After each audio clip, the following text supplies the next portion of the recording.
क्या आपने कभी सोचा है कि जब स्वयं महादेव क्रोधित हो जाएं, तो संहार किस रूप में आता है? क्या आपने सुना है उस कथा को, जब एक यज्ञ अहंकार और अपमान की आग में जल उठा, जब एक पिता की जिद और एक पति का मौन क्रोध बन गया, एक ऐसा तांडव जिसकी गूंज आज भी शिव भक्तों के मन में गूंजती है। आज हम जानेंगे दक्ष वध का वो रहस्य जो केवल कथा नहीं बल्कि चेतावनी है कि जब अपमान होता है भक्ति का, जब त्याग की जाती है करुणा, तब जागता है शिव का रौद्र रूप। दक्ष ब्रह्मा जी का पुत्र था, एक प्रजापति, एक सृष्टिकर्ता का उत्तराधिकारी, धर्म नियम और परंपरा का पालक। लेकिन उसके भीतर छिपा था एक घमंड, अपने पद का, अपने ज्ञान का और अपने कुल का। उसने अपनी पुत्री सती का विवाह किया एक ऐसे योगी से जो हिमालय की गुफाओं में तप करता था, जिसे लोग औघड़, अघोरी और सन्यासी कहते थे। वो कोई और नहीं, स्वयं महादेव शिव थे। समय बीतता गया, लेकिन दक्ष के मन में शिव के प्रति सम्मान नहीं बल्कि तिरस्कार था। और उस तिरस्कार की चिंगारी धधक उठी जब उसने एक भव्य यज्ञ आयोजित किया, जिसमें आमंत्रित थे देव, आशे, गंधर्व। लेकिन नहीं आमंत्रित किया गया था शिव को और न ही सती को। सती अपने पिता का स्नेह पाकर यज्ञ में जाना चाहती थी। शिव ने रोका, कहा, जहां अपमान हो वहां देवी को नहीं जाना चाहिए।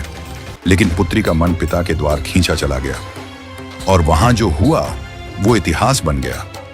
यज्ञशाला में सती का स्वागत नहीं हुआ, बल्कि अपमान हुआ शिव का।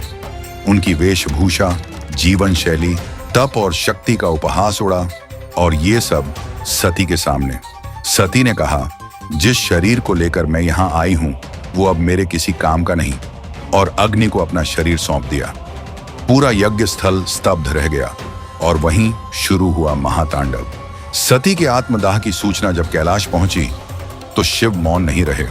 उन्होंने अपने झटाओं से एक भयानक शक्ति प्रकट की जिसका नाम था वीरभद्र, और साथ में उतरी भद्रकाली। वीरभद्र कोई साधारण योद्धा नहीं था, वो शिव का रौद्र अवतार था। वो क्रोध था, न्याय था, आग था। उसने यज्ञशाला को ध्वस्त कर दिया, देवताओं को परास्त किया और अंत में दक्ष का सिर काट दिया। यज्ञ नष्ट हो चुका था, देवता थर्रा गए। तब ब्रह्मा और विष्णु ने शिव से क्षमा याचना की। शिव ने क्रोध शांत किया और तब उन्होंने दक्ष को फिर से जीवन दान दिया, लेकिन एक बकरी के सिर के साथ। क्यों? क्योंकि शिव केवल संहारक नहीं, वो करुणा के सागर भी हैं। उन्होंने अपमान को भुलाया और एक बार फिर संतुलन स्थापित किया। इस कथा का रहस्य सिर्फ तांडव नहीं है, बल्कि यह है कि शिव कभी भी अहंकार को सहन नहीं करते। भक्ति में जब अपमान घुल जाए तो विनाश निश्चित है, लेकिन शिव वही हैं जो संहार भी करते हैं और संजीवनी भी देते हैं। वो न्याय भी हैं और दया भी। अगर यह कथा आपको रोमांचित कर गई तो इस वीडियो को लाइक करें, कमेंट में हर हर महादेव लिखें और ऐसे ही गूढ़ रहस्यों से भरी कहानियों के लिए हमारे चैनल को जरूर सब्सक्राइब करें, क्योंकि हम लाते हैं वो रहस्य जो इतिहास में छुपे हैं।